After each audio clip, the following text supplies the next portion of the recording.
جب حضرت عثمان غنی رضی اللہ تعالیٰ عنہ کا محاصرہ کر لیا گیا اور یہ خلافت کا آخری آپ کا دور ہے، 82 سال کی عمر تھی اس وقت آپ کی، اور یہ تاریخ کا دردناک باب ہے کہ حضرت عثمان غنی پر 40 دن تک پانی بند رہا۔ وہ ایک منصوبہ تھا، 3 لوگ 3 مختلف شہروں سے چلے، مصر سے، کوفے سے اور بصرے سے، 1,000 آدمی لے کر کے، اور مدینہ المنورہ میں پہنچ کر کے حضرت علی المرتضیٰ سے ملے، ام المومنین سیدہ عائشہ سے ملے، کبار اصحاب سے ملے۔ تو جو انہوں نے کہا تو انہوں نے ان کو کہا کہ نہیں، ایسی کوئی بات نہیں، فہمائش کر کے واپس بھیج دیا۔ حضرت عثمان غنی رضی اللہ تعالیٰ عنہ پر اقربا پروری کا الزام عائد کیا تھا، تو انہوں نے کہا کہ کوئی ایسی بات نہیں ہے۔ پھر یہ تھا کہ آپ نے کم عمر گورنر، کم عمر لوگ مقرر کیے، تو حضرت عثمان نے کہا کہ حضرت اسامہ بھی تو کم عمر تھے، حضور نے ان کو اگر مقرر کیا ہے تو یہ تو مثال ہمارے سامنے موجود ہے۔ لیکن یہ ایک منصوبہ تھا، اس منصوبے کے تحت یہ 3 جگہوں سے لوگ آئے تھے۔ وہ 3 دن کی مسافت کے بعد پھر تینوں واپس آ گئے، تو یہ ایک سوالیہ نشان ہے کہ تینوں کیوں واپس آ گئے، کوئی ایک تو نہ آتا نا، تو یہ سب طے شدہ منصوبہ تھا۔ اور پھر انہوں نے مدینہ المنورہ کو گھیر لیا، اور جس طرح سے بلوائیوں نے حالات پیدا کر دیے، سیدنا علی المرتضیٰ رضی اللہ تعالیٰ عنہ تو شہر مدینہ سے باہر تشریف لے گئے تھے، اور اپنے بیٹوں امام حسن اور امام حسین رضی اللہ تعالیٰ عنہ کو حضرت عثمان غنی کے دروازے پر مقرر کیا تھا کہ ان کو ضرر نہ پہنچنے دینا۔ اب 700 صحابہ اجازت طلب کر رہے ہیں کہ آپ ان بلوائیوں سے نپٹنے کا میں جو ہے وہ اجازت نامہ مرحمت کریں، اور بہت سارے لوگ تو حج پہ جا چکے ہیں۔ 18 ذی الحج کا واقعہ ہے جب آپ کی شہادت ہوتی ہے، تو وہ حج پہ جا چکے ہیں، تو جو یہاں موجود ہیں وہ اجازت طلب کر رہے ہیں۔ لیکن حضرت عثمان غنی رضی اللہ تعالیٰ عنہ نے کہا کہ نہیں، میں ایسی اجازت نہیں دوں گا۔ رسول اللہ صلی اللہ علیہ وسلم کا حرم شہر مدینہ لوگوں کے خون سے لالازار ہو، یہ میں اس کو گوارا نہیں کرتا۔ افواج موجود ہیں، اور دنیا کی تاریخ میں آپ کو ایسا نہیں ملے گا کہ اتنی بڑی حکومت کسی کے پاس ہو اور وہ خود گھیر لیا جائے، اس کا پانی بھی بند ہو جائے، اور وہ حکم دے کہ نہیں، میرے لیے آپ ایک قطرہ بھی خون نہیں بہائیں گے۔ بلکہ آپ کے غلاموں نے جب تلواریں اٹھا لی تو آپ نے فرمایا کہ میرا حکم ہے کہ تم تلواریں نیچے رکھو، بلکہ میں تمہیں یہ آفر دیتا ہوں کہ جو غلام لڑے گا نہیں اور یہ میرے سے عہد کرتا ہے وہ آزاد ہے۔ حضرت ابو ہریرہ رضی اللہ تعالیٰ عنہ، حالانکہ یہ پڑھنے پڑھانے والے لوگ تھے، تعلیم و تعلم سے ان کا تعلق تھا، لیکن وہ بھی تلوار لے کے حضرت عثمان غنی کے دفاع میں آ گئے۔ لیکن حضرت ابو ہریرہ رضی اللہ تعالیٰ عنہ کو بھی حضرت عثمان غنی روک دیتے۔ مالک بن اشتر کہنے لگا کہ ہم آپ کی دستبرداری کے خواہاں ہیں، آپ خلافت سے دستبرداری اختیار کر لیجئے۔ تو حضور علیہ الصلوۃ والسلام کے اس جانثار صحابی نے، حضرت عثمان غنی نے فرمایا یہ نہیں ہو سکتا۔ دستبردار کیوں نہیں ہوئے؟ لگتا تھا یہ سب سے زیادہ آسان تھا، لیکن حضور نے ارشاد فرمایا تھا، اے عثمان، تمہیں اللہ ایک قمیض پہنائے گا، لوگ اس کو اتارنا چاہیں گے، تم کبھی نہ اتارنا۔ تو اس سے مراد خلافت کی قمیض ہے، اور ان کی شہادت کی خبر بھی اللہ کے محبوب علیہ السلام نے دی تھی، اور اگر آپ دستبردار ہو جاتے تو یہ ایک کھلونا بن جاتا، بازیچہ بن جاتی خلافت۔ چند آدمیوں کے پریشر سے خلافت سے دستبرداری کرنا پڑتی۔ اچھا، ایک یہ سوال بھی پیدا ہوتا ہے، چند باغی تھے، ان کو کس طرح کچل دیا جاتا؟ لیکن حضرت عثمان غنی یہ نہیں چاہتے تھے۔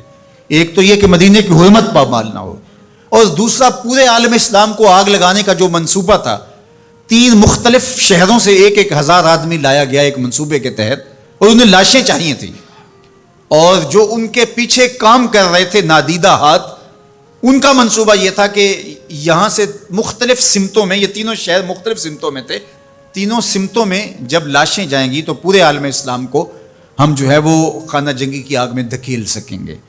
تو حضرت عثمان غنی ان سازشوں سے آگاہ تھے، تو سب سے اہون اور آسان یہ تھا کہ قربانی پیش کر دی جائے، اور پھر انہوں نے سن بھی رکھا تھا کہ 2 شہید ہیں، شہید تو انہوں نے بہرحال ہونا ہے، تو لہٰذا میں خلافت سے دستبردار بھی نہیں ہوں گا، اور شہر مدینہ کی حرمت بھی پامال نہیں ہونے دوں گا، اور تیسری بات یہ ہے کہ میں خود مظلوم شہید کر دیا جاؤں۔ تو وہ آپ نے یہ گوارا کر لیا۔ تو 18 ذی الحج تھا، جمعے کا ہی دن تھا، اور حضرت عثمان غنی رضی اللہ تعالیٰ عنہ روزے سے تھے، عصر کا وقت تھا، قرآن مجید کی تلاوت کر رہے تھے، حضرت امام حسن، امام حسین اور حضرت عبداللہ بن زبیر اور دیگر لوگ آپ کے دروازے پہ پہرا دے رہے تھے، لیکن باغی پچھلے گھر سے دیوار پھلانگ کے آپ کے گھر میں داخل ہوئے اور تلوار سے وار کیا۔ آپ کی زوجہ حضرت نائلہ آگے بڑھی اور ہاتھ سے روکنا چاہا، آپ کی انگلیاں کٹ گئیں۔ پھر دوسرا وار کیا تو حضرت عثمان غنی رضی اللہ تعالیٰ عنہ کا دایاں ہاتھ کٹ کے گر گیا۔ حضرت عثمان غنی رضی اللہ تعالیٰ عنہ نے افسوس کیا اور کہا کہ تم نے وہ ہاتھ کاٹ دیا جس سے میں وحی کی کتابت کیا کرتا تھا۔ پھر اس کے بعد آپ پر 9 وار کیے گئے اور آپ کو شہید کر دیا گیا، اور آپ کا خون قرآن مجید پڑھتے ہوئے اس آیت پہ گرا، فَسَيَكْفِيكَهُمُ اللَّهُ وَهُوَ السَّمِيعُ الْعَلِيمُ۔ تو حضرت عثمان غنی رضی اللہ تعالیٰ عنہ مظلوم شہید کیے گئے، بھوکے اور پیاسے شہید کیے گئے، ظلماً شہید کیے گئے۔ حضرت عبداللہ بن عمر رضی اللہ تعالیٰ عنہ فرماتے ہیں کہ حضور فتنوں کا ذکر کر رہے تھے کہ فتنے ہوں گے، بہت بڑے فتنے ہوں گے، تو ایک شخص نے چادر اوڑھی ہوئی تھی اور وہ مجلس واعظ کے قریب سے گزرا تھا جہاں حضور کچھ ارشاد فرما رہے تھے، تو آقا کریم نے اشارہ کر کے کہا اس دن یہ شخص حق پہ ہوگا۔ عبداللہ بن عمر کہتے ہیں کہ میں اٹھا اور جا کے دیکھا تو وہ حضرت عثمان تھے، تو میں نے حضرت عثمان کے چہرے کو پکڑ کے تھوڑا سا حضور کی جانب کیا اور میں نے کہا حاضہ حضور، یہ اللہ کے محبوب فرمایا ہاں یہی، جب فتنے ہوں گے تو فرمایا یہ حق پہ ہوگا۔ تو حضرت عثمان غنی رضی اللہ تعالیٰ عنہ حق کی راہوں کے مسافر، جنہیں حضور کی زبان سے شہید کہا گیا، اور شہید کسی کا انجام ہوتا ہے، تو حضور نے فرمایا یہ شہید ہوگا۔ شہید وہی ہوتا ہے جو بحالت ایمان اس دنیا سے راہ خدا میں اپنی جان قربان کرے۔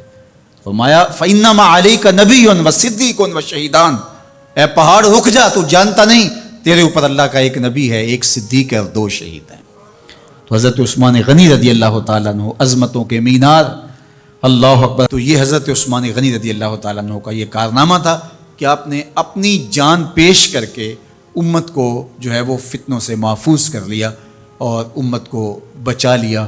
حضرت عثمان غنی رضی اللہ تعالیٰ عنہ پہ کروڑوں رحمتیں، کروڑوں سلام۔ ہم آپ کی عظمت کو سلام پیش کرتے ہیں، عقیدتوں کا خراج پیش کرتے ہیں۔ حضور کی خدمت میں ایک جنازہ لایا گیا اور حضور سے عرض کی گئی حضور اس شخص کا جنازہ پڑھا دیجئے، تو حضور نے انکار کر دیا، کہ میں جنازہ نہیں پڑھاؤں گا۔ تو صحابہ نے عرض کیا یا رسول اللہ، کبھی ماضی میں ایسا نہیں ہوا، جب بھی کوئی جنازہ لایا جاتا ہے تو آپ جنازہ پڑھا دیتے ہیں اور آپ نے آج انکار کر دیا ہے؟ تو فرمایا یہ شخص میرے عثمان سے بغض رکھتا تھا اور اس کو اللہ نے بھی اپنی رحمتوں سے محروم کر دیا ہے۔ حضور نے اس شخص کا جنازہ نہیں پڑھایا جو مبغض عثمان غنی رضی اللہ تعالی عنہ۔ تو اب آپ اندازہ کیجئے وہ کتنا بدبخت شخص ہے جو حضرت عثمان سے بغض اور دشمنی رکھتا ہے۔ حضرت عثمان غنی رضی اللہ تعالی عنہ سے اللہ کے محبوب علیہ السلام نے کتنی خوبصورت ارشاد فرمائی، میں اس سے حیا کیوں نہ کروں جس سے اللہ کے فرشتے بھی حیا کرتے ہیں۔ یعنی عثمان غنی وہ ہیں جس سے اللہ کے فرشتے بھی حیا کرتے ہیں، اور جو عثمان غنی کا حیا نہیں کرتا اس سے بڑا بے حیا کون ہو سکتا ہے۔ حاکم نے مستدرک کے اندر روایت ذکر کی ہے کہ بہت سارے صحابہ حضور کی بہت ساری خوبیوں کے مظہر تھے، اور سب سے زیادہ حضور کے خلق کے مشابہ حضرت عثمان غنی رضی اللہ تعالیٰ، اور خلق میں سب سے اونچا درجہ حیا کا ہوتا ہے، تو حضرت عثمان غنی رضی اللہ تعالیٰ عنہ حیا کے اس مقام پہ فائز المرام تھے جو انہی کا مقصوم تھا۔ اللہ ہمیں حضور کے اہل بیت، حضور کے اصحاب، بلکہ حضور کے در کی مٹی کی تعظیم بھی نصیب کرے۔ اقبال نے کہا تھا خاک طیبہ از دو عالم خوش ترست، آن خنک شہرے کے آنجا دل برست۔ ہمیں تو طیبہ کی مٹی بھی اچھی لگتی ہے اس لیے کہ وہاں محبوب جو رہتے ہیں، تو محبت تو اس چیز کی متقاضی ہوتی ہے، محبوب کی راہوں کو بھی سلامی پیش کی جائے۔ تو جو حضور علیہ السلام کے ساتھ منسوب اتنی وقی نسبتیں ہیں ان کا احترام کیوں نہیں کریں گے؟